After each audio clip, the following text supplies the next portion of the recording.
বছরে একবার রোজা রেখে, বছরে এক মাস রোজা রেখে মনে করলে ইবাদত শেষ, 5 ওয়াক্ত নামাজ পড়ে মনে করলে ইবাদত শেষ। আমি প্রশ্ন করি, 5 ওয়াক্ত নামাজের নামই যদি হয় ইবাদত, 5 ওয়াক্ত নামাজের নামই ইবাদত, এটাই যদি হয়, তাহলে 5 ওয়াক্ত নামাজ পড়তে সময় লাগে কত? উজু টুজু করে বড় জোর 1-1.5 ঘন্টা সময় লাগে 5 ওয়াক্ত নামাজ পড়তে। তো এর নাম যদি হয় ইবাদত, তার অর্থ কি দাঁড়াবে?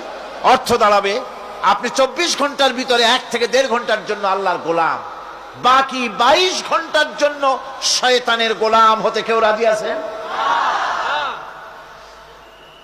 রোজার নামই যদি হয় শুধু ইবাদত, তাহলে তার অর্থ দাঁড়াবে বছরের ভিতরে একটা মাসের জন্য আপনি আল্লাহর গোলাম, আর 11 মাসের জন্য শয়তানের গোলাম হতে কেউ রাজি আছে?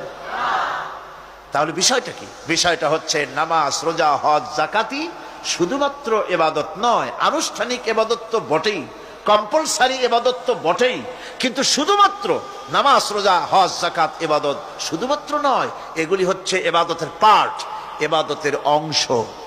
বরং জীবনের সব ক্ষেত্রে আল্লাহর হুকুমকে মানার নামই হচ্ছে। ভাইরা আমার,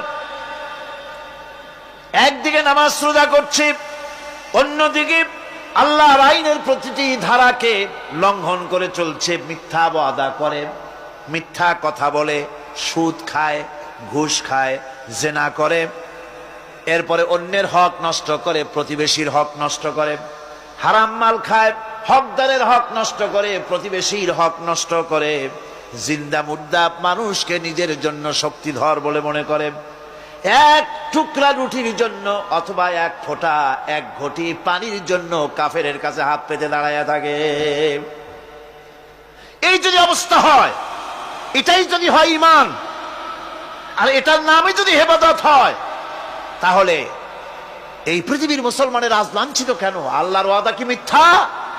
নাউযুবিল্লাহি মিন যালিক। আমাদের ইবাদত যদি ঠিক হয়, যদি সত্যিকারের ইবাদত যদি আমরা করে থাকি, তাহলে ক্ষমতায় ইমানদারেরা নাই কেন? বিশ্ব জুড়ে মুসলমানেরা লাঞ্ছিত কেন? তাহলে বুঝতে হবে ইবাদতের মধ্যে বিরাট গরমিল করে ফেলেছি, ঠিক কিনা? লক্ষ্য করুন, যেই লোকটা হজ করতেছে, উমরা করতেছে, নামাজ পড়তেছে, মসজিদ মাদ্রাসায় চাঁদা দিতেছে, ওই লোকটি আবার ব্যাংকের থেকে সুদের টাকা নিয়ে ব্যবসা চালাইতেছে। ব্যবসা ঠিক রাখার জন্য, ইনকাম ট্যাক্স ফাঁকি দেওয়ার জন্য ব্যবসায়ীরা 2 ধরনের 3 ধরনের খাতা মেনটেন করছে।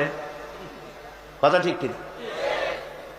মিথ্যা কথা বলছে, ঘুষ দিতেছে, বেশি করে বিদ্যুতের বিল যাতে না আসে সেজন্য যারা বিদ্যুৎ লাইনে আছে তাদেরকে পয়সা দিয়ে ম্যানেজ করতেছে, ঠিক কিনা?